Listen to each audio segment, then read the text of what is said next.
It's going to be a weird football season, with or without fans. And even in places that will have limited attendance, this video might be the closest you get to seeing an NFL stadium this year. So which ones are the best? Which ones are the worst? And where do the two shiny brand new spanking ones rank? Well, you're gonna find out right after this. This video is brought to you by Manscaped.com. Summer's in its last days, and that means only one thing. It's male grooming season. Oh, and football. Sorry, it's always male grooming season. That's why Manscaped created the Perfect Package 3.0, which gives you the perfect tools for your family jewels. And even though there's all this fantastic gear that's in this kit, like the Lawnmower 3.0, there is also Crop Preserver Anti-Chafing Ball Deodorant. What's that you say? You didn't know this was a thing? You put deodorant on your armpits, don't you? Then why not on literally the smelliest place on your body? Crop Preserver features soothing aloe and quick absorbing gel that keeps you fresh all day long. Trust me, they aren't going to freshen you up down there without proven ingredients so that you can sit or run in comfort all day long. And it's great for on the go. So after this video, head on over to Manscaped from my custom link below. Order the Perfect Package 3.0, which has Crop Preserver included and also comes with Crop Reviver. Order now and I'll side you 20% off, free shipping and 2 free gifts. Again, hit my link below. Summer might be coming to an end, but you want your balls and others to thank you all year round.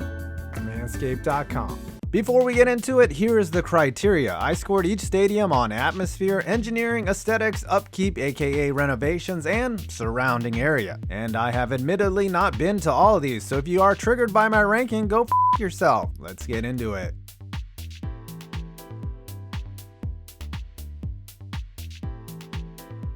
Yes, this is the lowest rated NFL stadium. Its architecture is as standard as it gets, and over the years it's become more of a home for visiting teams than whatever you want to call the team that plays inside it. Merge that with the fact it takes 2 days to leave the parking lot, which has bloated parking fees, muddy creeks you have to circumvent to get to your car, public transportation to the place is terrible, and your greedy POS owner has configured the place to maximize revenue versus a good fan experience. You get the worst stadium in the NFL. But at least you have natural grass.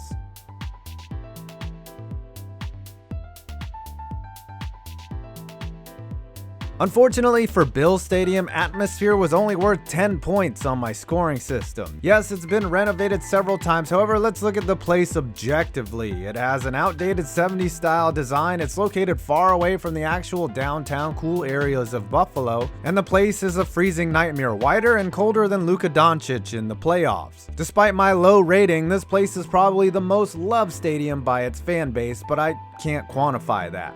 Flame away.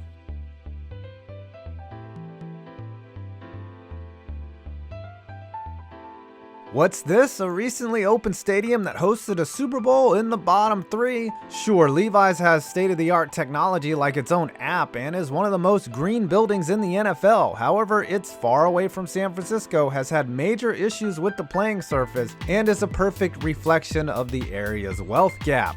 How? Well, when it was built, tickets for a game went way up, essentially excluding the blue-collar San Francisco fan. And on the non-luxury suite side, the poors who can't afford to sit in the shade get torched on hot days, like Kyle Shanahan with the lead in the Super Bowl. Also, the lack of symmetry is quite triggering.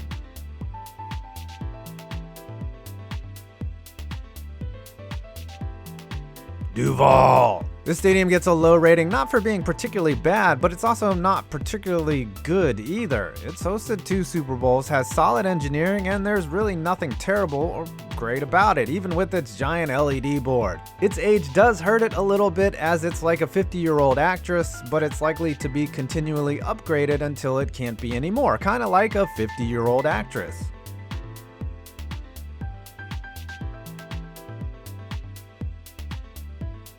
Another stadium that isn't particularly bad for one specific reason. I actually love the outer architecture and the close proximity to downtown Charlotte. However, what I don't like is the standard stale appearance inside the stadium walls, which features a rather sterile looking seating bowl. This stadium, like the company that names it is to banking, is the McDonald's of NFL stadiums.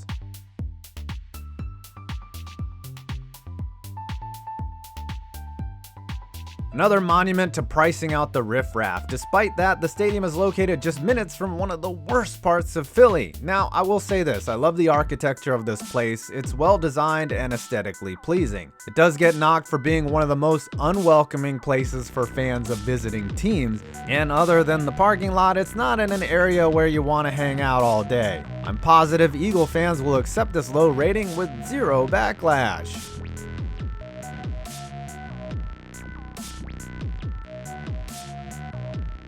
MetLife had the chance to become one of the super modern NFL stadiums, but it really is just an upgraded version of the Meadowlands, with both teams still not proud enough to say they play in New Jersey, even though it's been that way for 40 years. Some big negatives are that the vast area it's in is basically a giant parking lot. Getting back to the city through the Lincoln Tunnel after the game is a nightmare, and the Giants and Jets play here.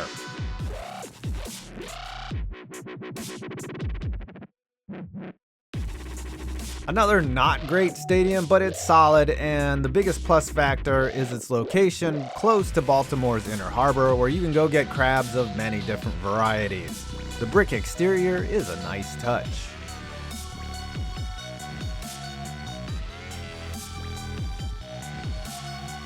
You find this one much higher on the list for two main reasons. It's close to the Tampa airport, and it has a pirate ship in it. This is supposedly the site of Super Bowl LV.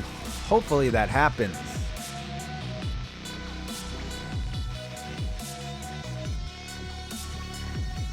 Nothing alarmingly bad about Heinz Field. It's in a cool location, close to downtown and right near a river. It does get knocked for the problems it had with its turf several years back. Hopefully there won't be any issues moving forward, but yeah, that one game was awful.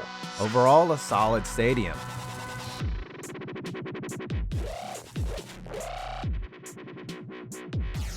Though a place that has distributed pain to the heart like Indian curry, Paul Brown really is aesthetically one of the nicest in the league. It scored slightly above average in every category I had, giving it a slightly above average score, which somehow puts it in the bottom third. Math, how does it work?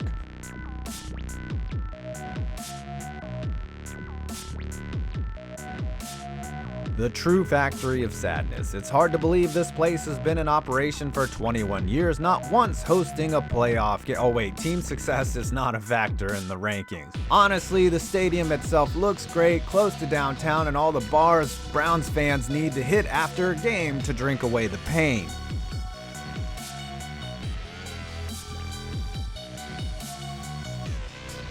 I have to admit that greasy Robert Kraft did a very smart thing with this stadium. Instead of building it near the crowded city, he built the area around his stadium and the virtual city of Foxborough to accompany his team. Beauty-wise, the stadium does have some unique features like the bridge and the tower thingy. No word on when they are installing the automatic sleeve removers.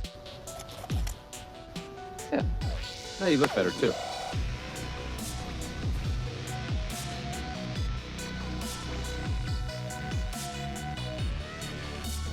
This stadium went from one of the worst in the league into the number 18 slot following a massive renovation which added a roof and new teal seats. The former dual-use stadium smartly reduced its seating capacity and placed a cover on it to protect the fans from turning into prunes in the hot Miami sun. It was rewarded with the Super Bowl last year, its sixth time hosting.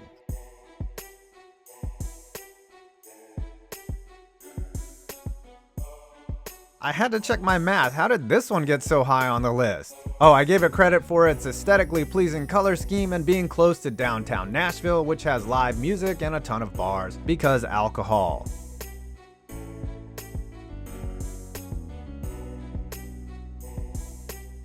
This stadium gets some heavy criticism, kind of like trotting out Mitchell Trubisky again as your starter. But the history factor and the fact that they preserved the exterior of the old Soldier Field does help the aesthetic score. Though it may look odd to some, it took impressive engineering to raise the grandstand above the old facade. Unfortunately for Bears fans, the goalpost is right where it should be.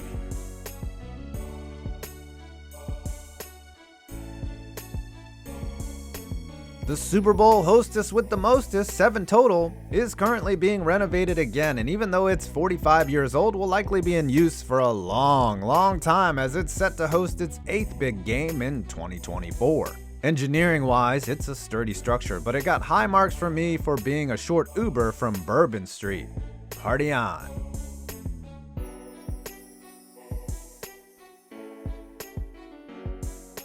A stadium that finally got a name, and Power Field scored high by being good at everything. It's well engineered, aesthetically pleasing, and close to the city. Is it the most special stadium? No. But does it suck? No, to that too. You could call my assessment incomplete.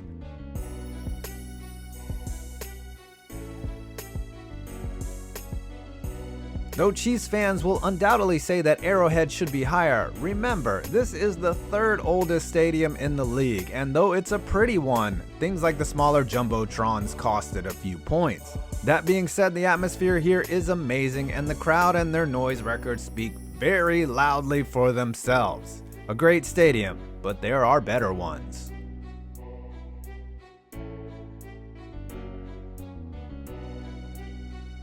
Recent renovations to this field help boost it up the list in the upkeep category, as the NFL's first retractable roof dome has stood tall, but not on roster moves. Some may not like the heat on game day that gets trapped in the building, but from an aesthetic standpoint, it is a pretty stadium.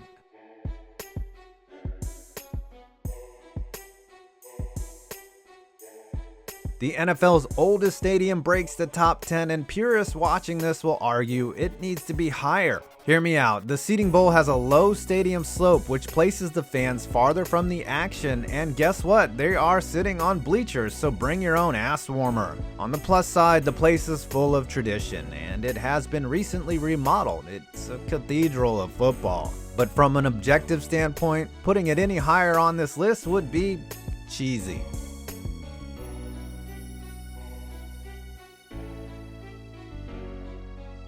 Finally, the Lions beat the Packers at something. I guess the Ford family got Edsel syndrome after the Silverdome was built and erected this palace. A great piece of engineering was the use of open windows to allow natural light to illuminate the field, though the on-field play has been nothing but darkness. Lions fans savor this rating.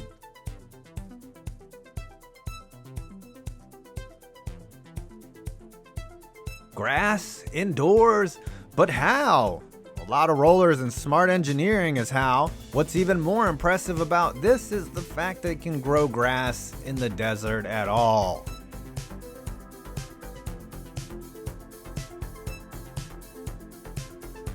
I will die on the hill of I absolutely love the architecture of this stadium, making it look like an old factory complete with a brick exterior and combined with a retractable roof. Lucas Oil is just gorgeous. Along with its close proximity to the downtown area, the stadium is hardly anything to snort at.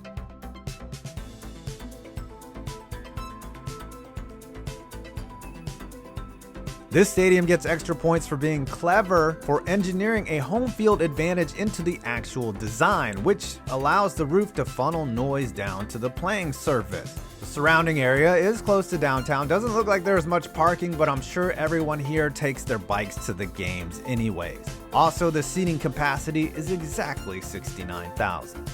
Say it with me.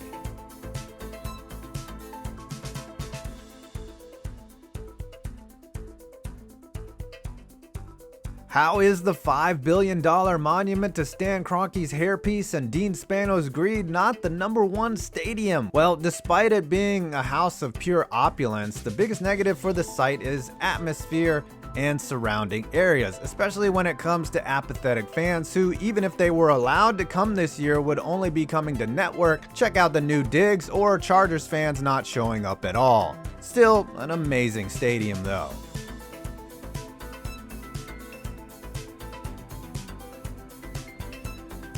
This has to be one hell of a place in order to get the Super Bowl to come out to freaking Minneapolis, which used to be part of America. The interior of the stadium is gorgeous, with a translucent roof and walls to let light in. Plus, they don't have to worry about the building retaining outside heat because there isn't any.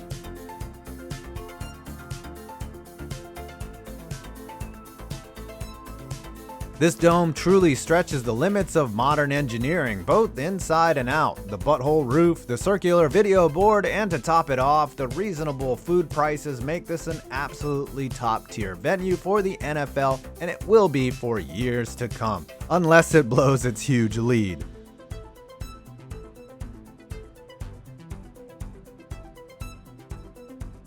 Okay, this would have been number one because this place, though hard to admit, is very nice, but does have a few pinch points in the stadium and encourages spectators to use the outside to get to different sections, which on a hot day makes one uninclined to walk in the scorching Texas sun. However, the atmosphere, despite it being the Cowboys, is amazing. The structural engineering involved to hold up the roof is also top-notch. Ugh, that hurts. It's an amazing stadium, but sorry, Jerry, it's not number one.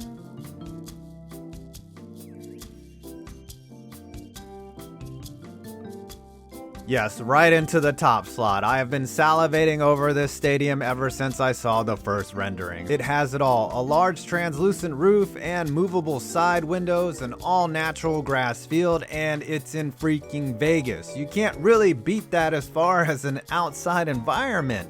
And as far as atmosphere inside, surely there are probably no fans this year, but when it opens there will be a new, less violent black hole, and who wouldn't want to drag their hungover selves to a game and watch the Raiders play basically anyone, even if it's not your team? This stadium checks off all the boxes, and too bad it'll be quite some time before any of us get to see it.